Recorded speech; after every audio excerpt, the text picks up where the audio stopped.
Some liberals are so stupid the way that they handle Trump. What do you mean? You should shut up. He's a narcissist. It feels like Jimmy Kimmel has become the main target on his own show. And the results are hilarious. Watching his closest friends throw him under the bus makes you wonder if he has any real allies in the industry. The best part is, he kind of has it coming. As the face of woke culture, it's pure entertainment when his buddies roast him right on his own stage. Bill Burr, in particular, delivers one of the boldest jabs in this clip. Narcissists, sociopaths, all of this type of stuff. Like, you want to see a great case thing on, like, narcissism. Liberals are so stupid the way that they handle Trump. What do you mean?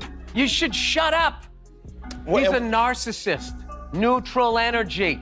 Yeah. You think he'd go away? You know what I think he was? I think he was a one-hit wonder. Right? He wrote the twist, and then that was it. He was on the casino circuit, and then you idiot liberals wrote him twist again when you indicted him. And now he's a martyr. And now he's coming back, Jimmy. The peppermint twist is back. Coming back. I'm not saying Bill Burr is some secret Trump fan or a hidden conservative. He's openly left-leaning and doesn't try to hide it. But here's the twist. Even someone firmly on the left can point out an uncomfortable truth. Burr highlighted something many refuse to admit. Liberals themselves helped blow Trump up into a larger-than-life figure. Their nonstop obsession with tearing him down backfired spectacularly. In trying to block him from running again, they piled on criminal charges, hoping one would finally take him out.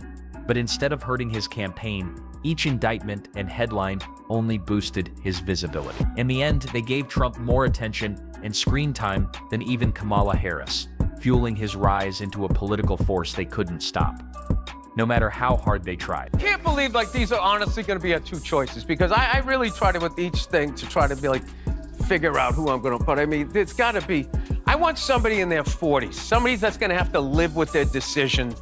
I don't want, like, you know, with any luck, they'll both die of natural causes.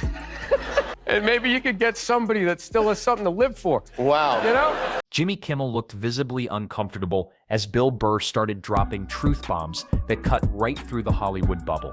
The nervous energy was obvious. He fidgeted in his chair, tugged at his suit, and seemed desperate for a commercial break. Kimmel had brought Burr on, expecting the usual safe routine of Trump bashing that late-night shows rely on, but what he didn't expect was Burr flipping the script entirely. Instead of going along, Burr fired shots at the very narrative Kimmel depends on. His raw, no-nonsense commentary didn't just sidestep the script. It tore it apart. That's why Kimmel looked so shaken. He thought he was hosting an ally, but instead got a comedian unafraid to mock the very system Kimmel benefits from. By doing this, Burr flipped the spotlight, leaving Kimmel stuck in the awkward tension he thought he had avoided. Bill Burr is here. He means no harm. How long you been wearing suits? You're supposed to unbutton the coat when you sit down. No, that's not true. Bugging me the whole time. All right, I'll unbutton everything. More with Bill Burr after this. We'll be right back. Eventually, ABC cut ties with Jimmy Kimmel, and much like Stephen Colbert's situation, the outcome wasn't surprising. His ratings had been steadily dropping, and at its core, television is still a business. When a show loses millions of viewers year after year, neither political loyalty nor star power can save it. Some critics blame Kimmel's fall on his constant jabs at Trump or digs at MAGA fans, but controversy alone doesn't kill a career audience numbers do. When viewers stop tuning in, advertisers pull back, and networks start doing the math. Kimmel stopped being a draw and became a liability. ABC made the practical choice, cut their losses. In the end, it wasn't the Trump jokes that ended his run. It was the ratings, and ratings don't lie. We saw the dismissal of a very well-known chat show host in America last night, Mr. Kimmel. Is free speech more under attack in Britain or America? Well, Jimmy Kimmel was fired because he had bad ratings more than anything else, and he said a horrible thing about a great gentleman known as Charlie Kirk. And Jimmy Kimmel is not a talented person. He had very bad ratings, and they should have fired him a long time ago. So, you know, you can call that free speech or not. He was fired for lack of talent. Right?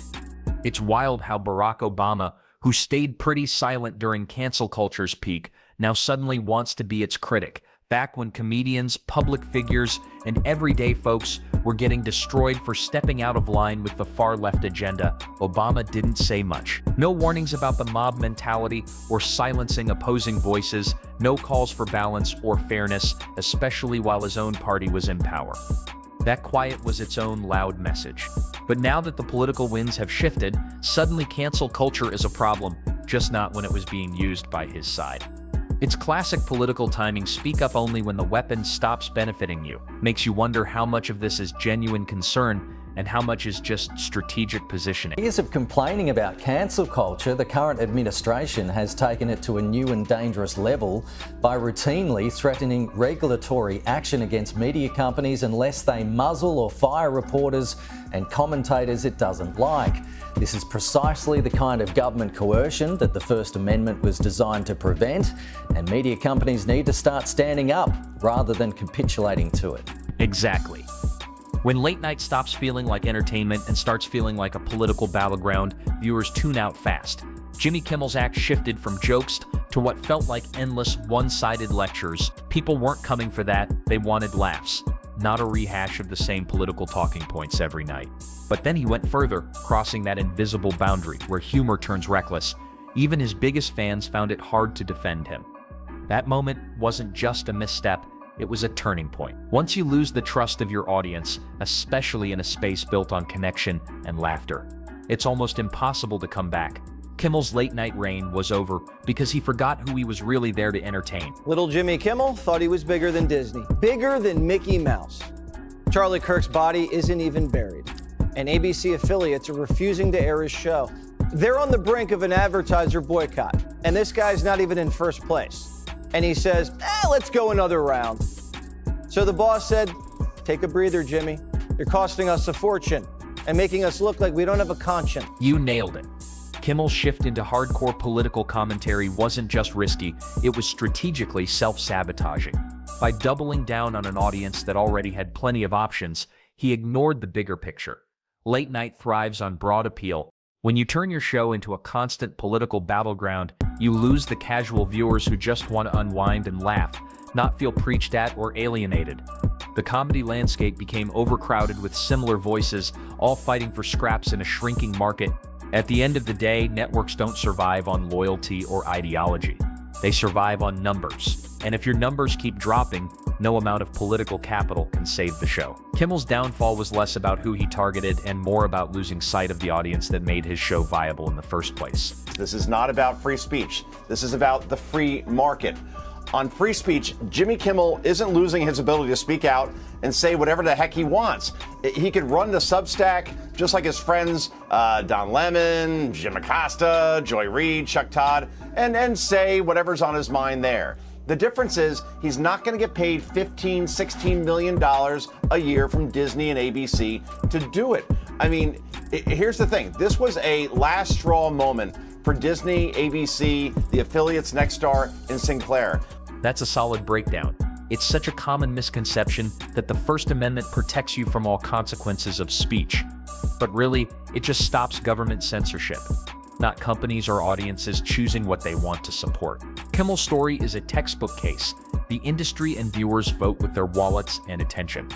If you don't keep the balance between entertaining and engaging everyone, you risk shrinking your audience until there's no sustainable show left. Bill Burr calling him out just spotlighted what a lot of people were already feeling, that the show lost its humor and became too narrowly focused. The industry moves fast, and if you don't evolve, you get left behind.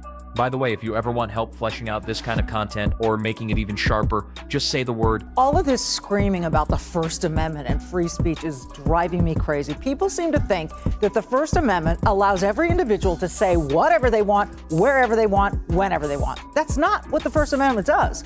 What the First Amendment does is provides that Congress can make no law to prohibit you from speaking. It does not say that you can't get fired for saying some stupid stuff. Yeah. Right? It does not say that. And so Jimmy Kimmel, as you've said, has not been silenced. This is not chilling.